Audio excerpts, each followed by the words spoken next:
Merci Monsieur le Président, Monsieur le Ministre. Le 10 mai dernier, une louve a été retrouvée vivante, capturée accidentellement dans un piège à renards en Seine-Maritime. Quelques jours plus tard, elle a été relâchée dans l'arc alpin avec l'aide de l'Office français de la biodiversité. Cette décision interroge. Même si le loup est une espèce protégée, son déplacement et son relâché doivent répondre à des critères particulièrement rigoureux. Les autorités ont indiqué avoir retenu un secteur éloigné des habitations et avoir tenu compte des enjeux agricoles. On sait qu'un loup fait plus d'une centaine de kilomètres par jour. Pourtant, au sein des élus et des agriculteurs locaux, ces décisions suscitent de nombreuses réactions. Les éleveurs dénoncent une décision prise sans concertation, alors même que la prédation continue de peser lourdement sur le pastoralisme. Dans mon département, la Haute-Savoie, 214 animaux ont été victimes d'attaques de loups en 2025 et les procédures permettant de protéger les troupeaux restent souvent longues et complexes. Si le projet de loi d'urgence pour la protection et la souveraineté agricole assouplit les règles concernant la prédation lupine, il ne prévoit néanmoins pas les modalités de concertation lorsqu'une décision de déplacement est prise. Monsieur le ministre, pouvez-vous nous expliquer les raisons qui ont conduit le gouvernement à retenir cette solution sans y associer les élus et les éleveurs locaux? Je vous remercie. Monsieur le ministre, pardon.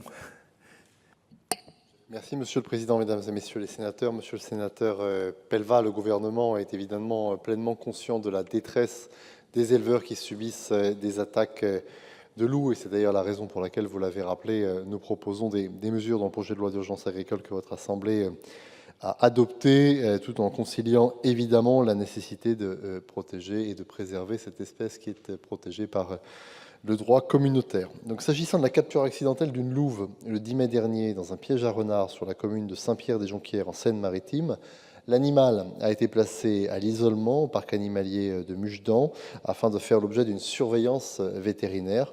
Ce placement a permis de confirmer le bon état de santé de l'animal, ainsi que sa capacité à retrouver le milieu naturel dans des conditions satisfaisantes. Et comme vous le mentionnez, la zone de relâché a été définie selon plusieurs critères. Premièrement, la réduction des interactions avec les activités humaines, l'éloignement des zones habitées et l'éloignement des infrastructures de transport, la présence d'une faune sauvage abondante, ainsi que la prise en compte évidemment des enjeux agricoles locaux. J'ajoute qu'avant son relâché, la louve a évidemment été équipée d'un collier GPS amovible qui va permettre de suivre ses déplacements, de vérifier également sa bonne adaptation au milieu naturel et évidemment, si nécessaire, d'intervenir en cas de difficulté. Plus largement, ce suivi va contribuer à améliorer les connaissances scientifiques sur les comportements de dispersion du loup et les enjeux liés à la présence de l'espèce sur le territoire.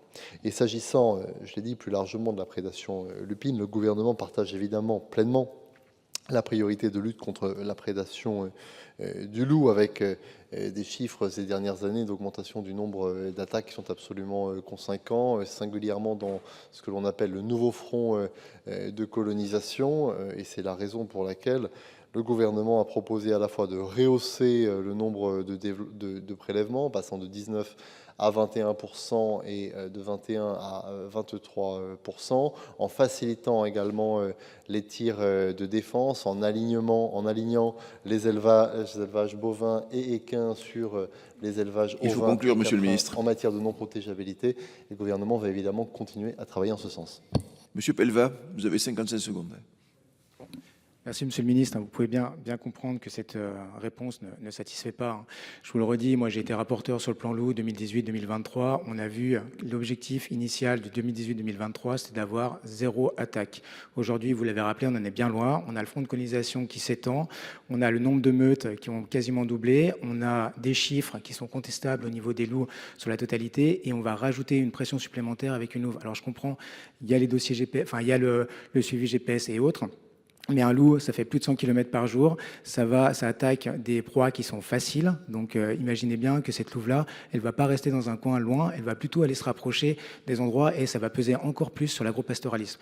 Donc moi, je vous le redis, il faut vraiment qu'on aille, et ça se fait dans certains départements, je prends l'exemple de la Haute-Savoie, des données qui soient fiables, un comptage qui soit fiable, ce qui n'est pas le cas, ou en tout cas aujourd'hui discutable au niveau de la France. Et ne rajoutez pas, s'il vous plaît, de la pression sur nos éleveurs. Merci.